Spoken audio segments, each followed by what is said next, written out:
Moondrop Golden Ages 1979, very long name, new TWS from Moondrop here.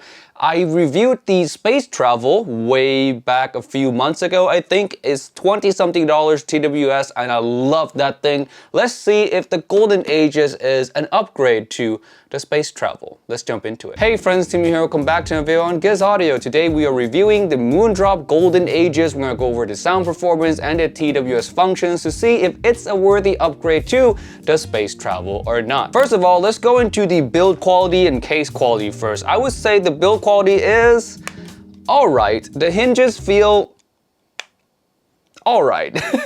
I mean, it's not premium feeling and it's not totally cheap feeling as well, so I guess I can forgive that. The design of it is fine. I think it's trying to go for that old school cassette tape looking thing. I feel like it hits its mark in some ways and didn't really hit in some ways. One minor issue with the design philosophy is once you put in the extra cover for the case itself, the case protector, it kind of hides the cassette tape design that this was going for, so yeah.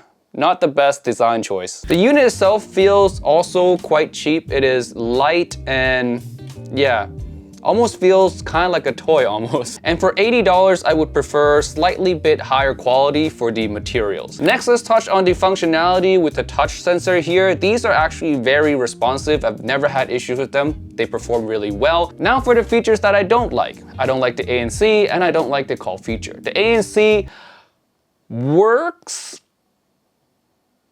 but not super effective. You can still hear a lot of your surroundings essentially. It's by no means as good as your more modern TWS, and I would argue that the space travel ANC works better than on the Golden Age here. Now for the call function, I use these to call my wife and have her evaluate the sound for me to see if I sound good or not, and in her words, these are the worst that she's ever helped me test it.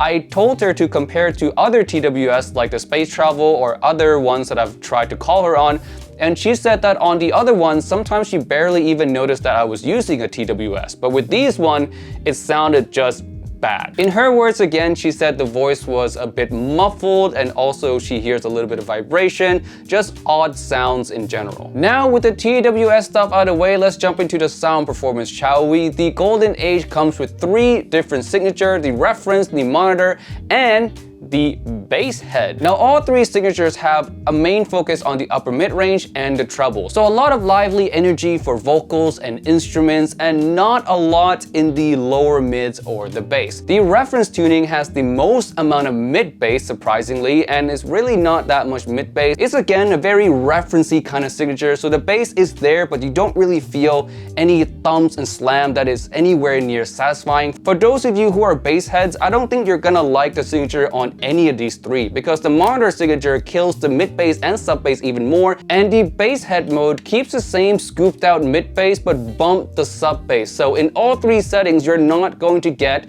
satisfying mid bass. For some listeners, that might sound like heaven because the instruments and the vocals sound so clean, so clear, so well separated and well displayed above any other frequency ranges. But for those of you who like bass to any capacity, it's pretty much a no-go. And there's one thing I would like to add here. Since this is TWS, it's meant to be used mainly when you're out and about, right? And when you're out and about, you kind of need extra bass as opposed to if you're listening to something indoors. Because when you're outside, the bass frequencies are in competition with your surroundings. So overall, you're going to hear less bass out of your IEMs, out of your TWS when you're outdoors, especially when the ANC function doesn't work as well like on this unit right here. You need that extra bass. So when you're outdoor, this feels like it has even less bass than it does when you're listening indoors. Now on the upper frequencies, the upper mid-range and the treble, the vocals here sound quite nice and quite lively. I enjoy it myself. The one issue I have with it is the air region. Overall, it feels like it's cut off a bit too early. The roll off is a little bit too fast, but overall it's a very pleasant sounding, open kind of signature that I myself can enjoy. I just wish that they truly add a bass head setting with a lot of mid bass and a lot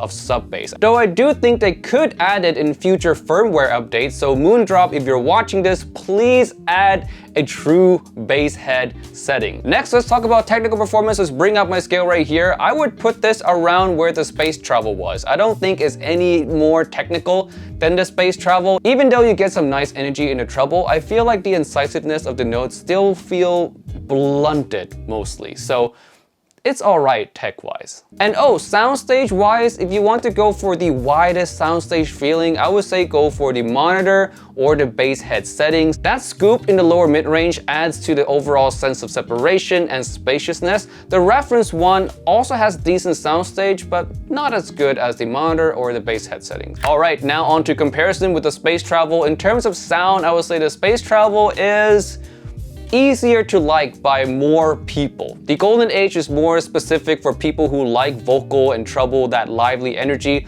while the Space Travel is more well balanced out and a lot more people can enjoy that. In terms of TWS functionalities, the Space Travel is just better. The ANC on Space Travel is, you know, roughly identical to Golden Age. It's not really a significant upgrade, but the call quality is better than the Golden Age. So between the two, I still heavily recommend the Space Travel. And this is not even considering the price. This is considering just the functionalities and the sound. When you factor in the price, the Space Travel wins by a country mile. It is just so much cheaper and overall is the better product. All right, final verdict, I give the Golden Age an orange thumb. The TWS functionalities, the ANC, the call functions are just not good. And for $80, you're really in competition with some older model Samsung Buds and some older model Apples. So the TWS functions being this bad doesn't really compete well in the market. So as a TWS, I really can't recommend it. As for sound, I would say, you know, if you like the signature, you might fall in love with this sound. But all in all, as a full product, a TWS, all things considered, pass. All right, that is it for this video today. Thank you so much for watching. If you tried the Golden Age before, leave your thoughts in the comment section below. Share your experience with your fellow hobbyists. And with all that said, I'll see you guys in the next video. Peace out and bye.